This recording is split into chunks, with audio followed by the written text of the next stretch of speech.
नमस्कार दर्शकों, पंडित ज्योतिष चैनल में आप सभी का हार्दिक स्वागत है। आज मैं आपको मंगला गौरी की व्रत कथा सुनाने जा रहा हूँ। वीडियो पूरा अंत तक देखिए एवं वीडियो देखने से पहले हमारे चैनल को सब्सक्राइब कीजिए, वीडियो लाइक कीजिए।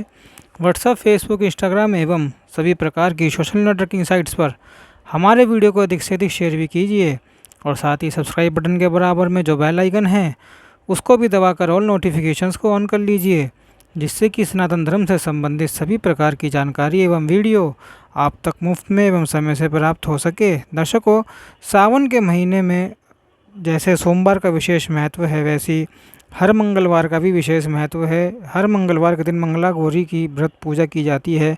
तो आइए इसी मंगला गौरी की पूजन की व्रत कथा सुनाता हूँ, सुनिए।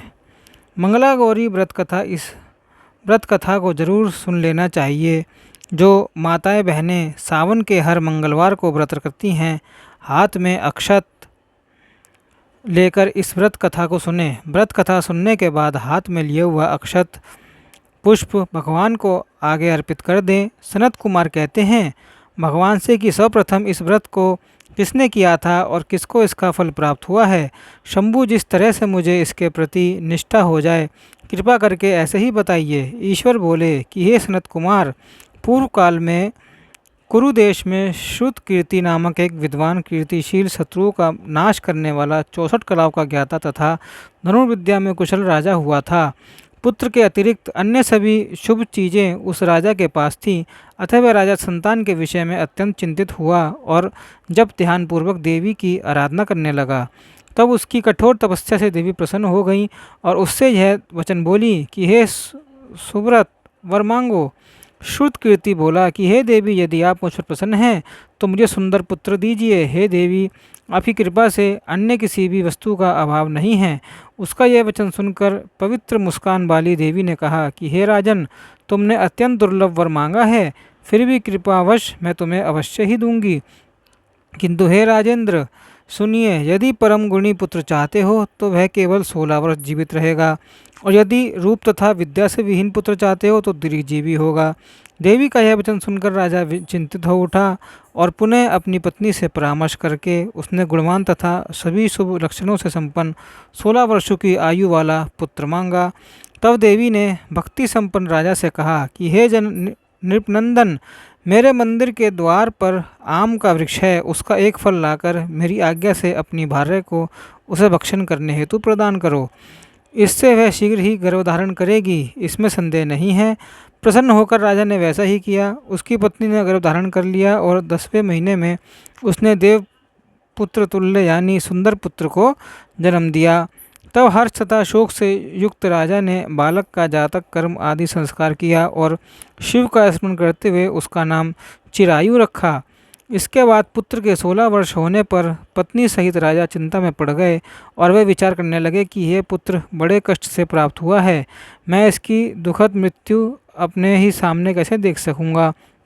ऐसा विचार करके राजा ने पुत्र को उसके मामा के साथ काशी भेज दिया। प्रस्थान के समय राजा की पत्नी ने अपने भाई से कहा कि कार्पेटिक का वेश धारण करके आप मेरे पुत्र को काशी से ले जाइए।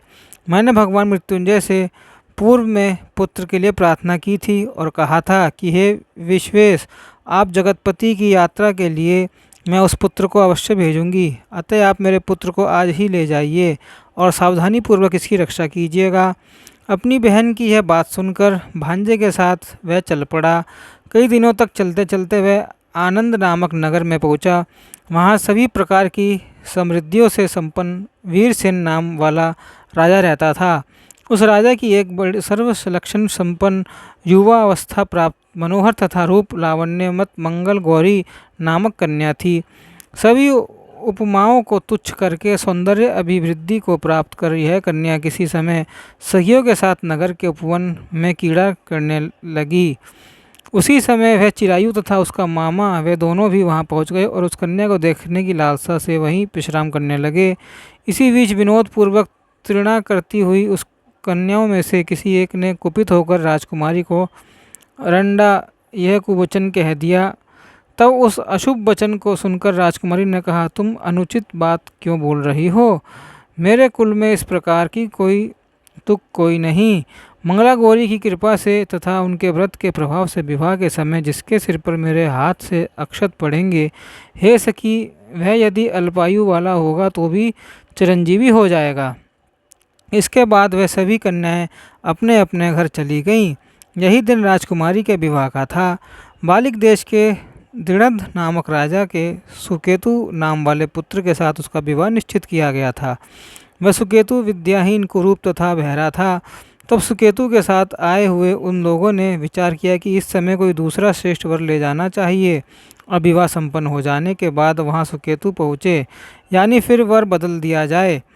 एक बार विवाह हो जाए तो तदनंतर चिरायु के साथ जाकर उन लोगों ने उसके मामा से याचना की कि आप इस बालक को हमें दे दीजिए, जिससे हमारा कार्य सिद्ध हो जाए। इस पृथ्वी पर परोपकार के समान दूसरा कोई धर्म नहीं है। उनकी बात सुनकर चिरायु का मामा मन ही मन बहुत प्रसन्न हुआ, क्योंकि उसने बचपन उपवन में पहले ही कन्या मंगला गौरी की बात सुन ली थी। फिर भी उसने एक बार कहा कि आप लोग इसे किस लिए मांग रहे हैं? कार्य की सिद्धि हेतु वस्त्र, अलंकार आदि मांगे जाते हैं, वर तो कहीं भी मांगा नहीं जाता। तथापि आप लोगों का सम्मान रखने के लिए मैं इसे दे रहा हूँ। इसके बाद चिरायु को वहाँ से ले जाकर उन लोगों ने विवाह संपन्न कराया। सप्तपदी आदि हो जाने पर रात्रि में शिव पार्वती की प्रतिमा के समक्ष उस चिरायु ने हर्षयुक्त होकर मंगला गौरी के साथ शयन किया। उसी दिन चिरायु के 16 वर्ष पूर्ण हो चुके थे और अर्धरात्रि में साक्षात काल सर्प रूप में वहां आ गया। इसी बीच संयोगवश वह राजकुमारी जाग गई। उसने उस महासर्प को देखा और वह भय से व्याकुल होकर कांपने लगी। तभी उस कन्या ने धैर्य धारण करके 16 उपचारों से सर्प की पूजा करी, षोडोपचार पूजन किया और पीने के लिए उसे दुग्ध प्रदान किया। उसने दीनता भरी वाणी में उस सर्प से प्रार्थना की और स्तुति की। मंगला गौरी प्रार्थना करने लगी कि मैं उत्तम व्रत करूंगी, इससे मेरे पति जीवित रह सके। यह जिस तरह से चिरकाल तक जीवित रहे, आप वैसे ही कीजिए। इतने में सर्प वहाँ स्थित एक कमंडलू में प्रवेश कर गया और उस मंगला गौरी ने अपनी कंचुकी से उस कमंडलू का मुंह बंद दिया। इसी बीच उसका पति अंगड़ाई लेकर जग गया और अपनी पत्नी से बोला कि हे प्रिय, मुझे भूख लगी है। तब अपनी माता के पास जाकर वह खीर, लड्डू आदि ले आई और उसके द्वारा प्रदत्त भोज्य पदार्थों को उसने प्रसन्न होकर खाया। भोजन के पश्चात हाथ धोते समय उसके हाथ से अंगूठी गिर पड़ी। तांबुल खाकर वह पुनः सो गया। उसके बाद मंगला गौरी कमंडलू को फेंकने के लिए जाने लगी। विधि की कैसी गति है कि उस कमंडलू में से बाहर की ओर जगमग करती हुई हार को देखकर वह आश्चर्यचकित हो गई। घट में स्थित उस हार को उसने अपने कंठ में धारण कर लिया। इसके बाद कुछ रात शेष रहते ही चिरायु का मामा उसे ले गया। इसके बाद वर पक्ष के लोग सुकेतु को वहां ले गए। उसे देखकर मंगला गौरी ने कहा कि यह मेरा पति नहीं है। तब उन सभी ने उससे कहा कि हे शुभे, तुम यह क्या बोल रही हो? यहाँ तुम्हारा कोई परिचायक हो तो उसे हम लोगों को बताओ। मंगला गौरी बोली, जिसने रात्रि में भी रत्नों से बनी अंगूठी दी है, उसकी उंगली में इसे डालकर परिचायक यानी निशानी देख लें। मेरे पति ने रात्रि में मुझे जो हार दिया था उसके रत्नों का समुदाय कैसा है, इस बात को वह बताए। यह तो कोई अन्य ही है जिसके अतिरिक्त रात्रि में आप सोचते समय उनका पैर कुमकुम से लिप्त हो गया था। यह मेरी जांघ पर अब भी विद्यमान है, उसे आप लोग शीघ्र देख लें। साथ ही रात में परस्पर भाषण तथा भोजन आदि जो कुछ किया गया उसे यह बता दे, तब यह निश्चय ही मेरा पति है। इस प्रकार उसका यह वचन सुनकर सभी कहने लगे, ठीक है ठीक है। किंतु जब तक भी बात ना मिली तब सभी ने सुकेतु को उसका पति होने से निषिद्ध कर दिया और वे वर पक्ष वाले जिस तरह आए थे उसी तरह से चले गए। तत्पश्चात अपने वंश को बढ़ाने वाले महान यश संपन्न तथा परम मनस्वी मंगला गौरी के पिता ने अन्नपान आदि का सत्र चलाया। उन्होंने वर पक्ष का वृत्तांत कानों कान सुन लिया कि स्वरूप से कुरूप होने के कारण लोगों के द्वारा किसी अन्य को वर रूप में आदरपूर्वक लाया गया था। तब उन्होंने अपनी कन्या को पर्दे के भीतर बिठा दिया।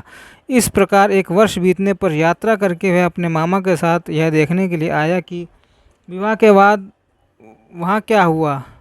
तब उसे गवाक्ष के भीतर से देखकर वह मंगला गौरी अत्यंत प्रसन्न हुई और माता पिता से बोली कि मेरे पति आ गए हैं। तब राजा ने अपने सूरत जनों को बुलाकर पूर्व में कहे गए सभी परिचायकों यानी निशानियों को देखकर मंद मुस्कान वाली अपनी कन्या चिरायु को सौंप दी। राजा ने शिष्ट जनों के साथ लेकर विवाह का उत्सव किराया।